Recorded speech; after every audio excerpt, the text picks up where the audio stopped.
I never want to get too political up top, but I think we're at a point where we can all agree that we miss George W. Bush, right?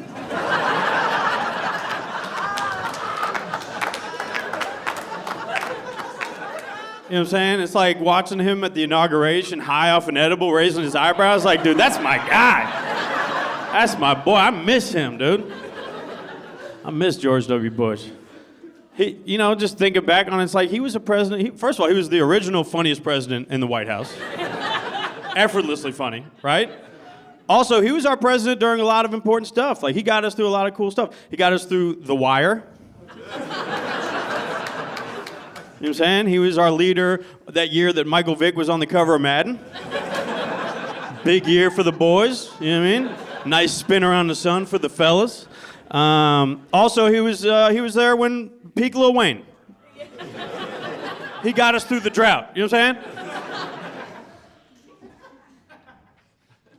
I don't know, it's crazy too now you look at it and everybody's criticizing the current administration. They're saying like, oh, this reminds me of Nazi Germany in the 1930s. It's like, George W. Bush was actually the opposite of Hitler. I don't know if you guys are keeping up with what he's doing these days, but he's painting. Hitler started as a painter, ended up a war criminal. Bush started as a war criminal, ended up painting. That's the reverse Hitler. You don't see that often. You gotta give credit when it's due, you know what I mean? Also, one of the best city planners this country ever saw, right? He saw a city with too many buildings. He's like, let's knock those two down. Replace it with one, put a mall at the bottom, call it capitalism. You know what I mean? Shout out to 9/11. Shout out to Building 7. Buildings don't fall like that. But, I don't know, I'm just getting older, reminiscing about, different time, just looking back on it like, I don't know, it was easier being a straight white dude back then. I'll tell you that right now. Like, it's only weird now because we're supposed to act like it's not going well, but like, between you and me, we're still fucking killing it. You know what I mean? Still a boulevard of green lights for your boy, but,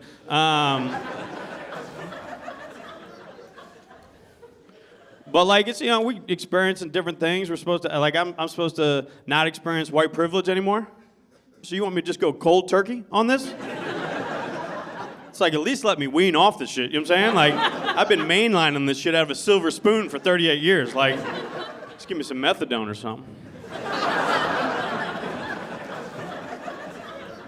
It's also just an easier time where we're getting criticized more, right? Straight white dudes we're catching strays, and it's fine, we were due, But like, some of the criticism's interesting to me, like some people saying like, straight white dudes, we don't have any culture. It's like, we don't have any culture? It's like, our whole culture is taking your culture and making it our culture. That's our whole thing. We're pretty fucking good at it, you know what I'm saying? Like, look at me. I got the mustache of a Latino man and I'm dressed like a 55-year-old black dude, you know what I'm saying? And it's working because I'm white. This isn't even a choice. This is just my culture flowing through me, you know what I mean?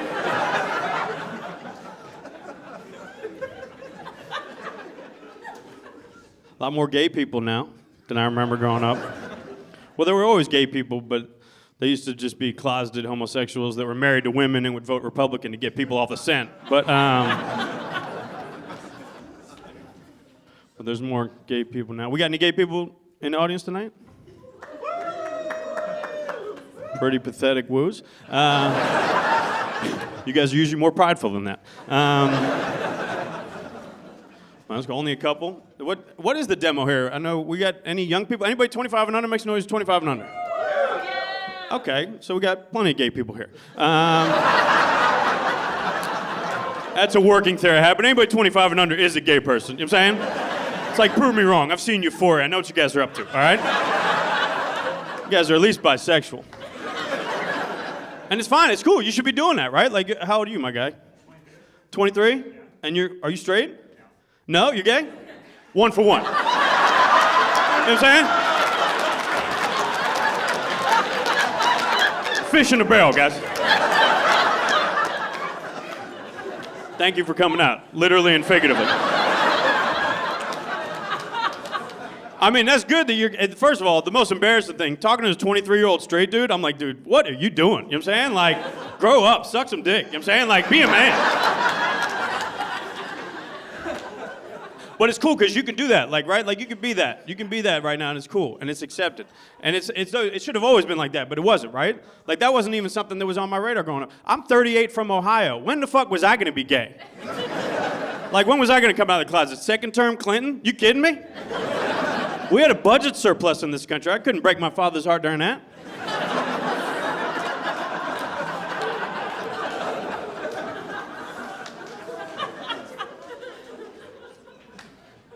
I didn't even know what gay meant till I was 9 years old. You know, because if you're growing up now, like, you're very aware of it, right? It's omnipresent. Gay culture is something that is known, which is good, right? It should be that way. But like when I was growing up, it wasn't even something that I even knew about. I was 9 years old. I remember me and my dad used to go to the bagel shop every morning before school, right? Sometimes we'd have father-son conversations. And I remember one morning at the bagel shop, I looked at my dad and said, "What does gay mean?" And my dad looked at me and he said, "Gay is when a man is attracted to another man and then they make love." And then he looked me sternly in the eyes and said, "You're not that, are you?" I was like, dude, what the fuck is going on? You know what I'm saying? It's 7 in the morning, I'm 9 years old. Like, what is happening? Also, we're at the bagel shop. I just put cream on a thing shaped like a butthole. Like, are we good? Like, I went with the strawberry smear. I like it fruity. What's going on, Papa?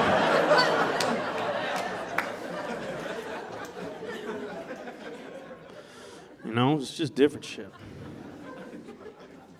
But I ended up, you know, growing up, ended up straight, ended up into these bitches. You know what I'm saying? But I'm in a relationship these days. It's a great time to be in a relationship, man. I'm so happy to be in a relationship. I don't know, I'm sure we got relationships out there. We got any single dudes out there, though? Single fellas? Not a one. Jesus, nobody from my boy up here, you know what I'm saying? That's good. No single people is good. I'm worried about single dudes these days. I'm not worried about them. I'm just more concerned with their well-being. I don't know. I feel like it's just a tough time to be a single dude these days, right? Because like you just have to navigate things. You got to be very hyper aware of everything, right? Because you don't need to cross the line. Don't be disrespectful. But it's also a lot of gray areas too, right? You got to be aware of a lot of things going on. Because like we've never in society had more information about how well we should treat women, right? But like we still got to choke you out just to make you come. You know what I'm saying? And I want you to get there too. I'm gonna press down on the throat if you need me to. You know what I'm saying? Like, I'm a gentleman. You invited me over to your house. I'll hit you if you want me to. Open fist. I'm not a monster, but you're gonna get this nut. But man, I don't know. It's strange being older these days. It is what it is, man. You're 23. I'm 38. Do you feel the disconnect? Yeah, right? I feel disconnected to you too, you know what I'm saying? Like 23, like what, you weren't even born when 9/11 happened? No. You were? Oh, whoa, you... And honestly, that shouldn't make me as mad as it does, but I fucking hate that about you. It doesn't even make sense. Like, you're not even physically capable of never forgetting. You know what I'm saying? It makes me mad. It's all good. We'll grow from this. And it's because I can't even describe to you how I grew up, right? Like there's just a disconnect. I was born in 1986, raised in the 90s. Like, shout out to the 90s real quick. You know what I'm saying? It was just a different time. It's hard to explain that to somebody that didn't live through it, right? Like, first of all, I told you earlier, we had a budget surplus in this country. You know how foreign that concept is? We were making money in this country, right? We were killing it, dude. We had the Cranberries were at the top of the charts. You know what I'm saying? I see an older dude in here. You were probably beating off the Jewel videos on VH1. Like, before Pornhub, it was just pop-up video. You know what I mean? It was a different time. We also, in this country, we had swagger. We were so confident in this country in the 90s. We were so confident in this country. In the middle of the 90s, the President of the United States was sitting in the Oval Office. He was like, yo, I bet I could pop my head out of this room and get my dick sucked right now. And everybody in the room was like, do not do that. And he was like, say I won't, dog. Say I won't. People were so confident in this country. In the middle of the 90s, one of the most prominent black men in America was like, yo, I'm gonna kill a white bitch tonight. Leave evidence everywhere. Make it real obvious who did this shit. You know what I'm saying? If another motherfucker pulls up, I'm killing him on sight, right? And he did that shit. And like, if you didn't live through the OJ Simpson phenomenon, you got no idea what that shit was like, right? Like you can look up some Wikipedia shit. There's a documentary probably, right? But like if you didn't live through the OJ Simpson phenomenon, you got no idea what that shit was like. Because like young people just think that OJ Simpson just killed 2 white people, right? But OJ Simpson didn't just kill 2 white people. He also killed the momentum of the Ford Bronco in the mid-90s. And that's where I get pissed at him, you know what I'm saying? Like, that was a beautiful vehicle. Like, they're bringing it back now, but they don't even make it in white anymore, you know what I mean? Well, you guys, Michael Turner's my name. I appreciate you guys letting me rock with you. Keep it going for your host, everybody.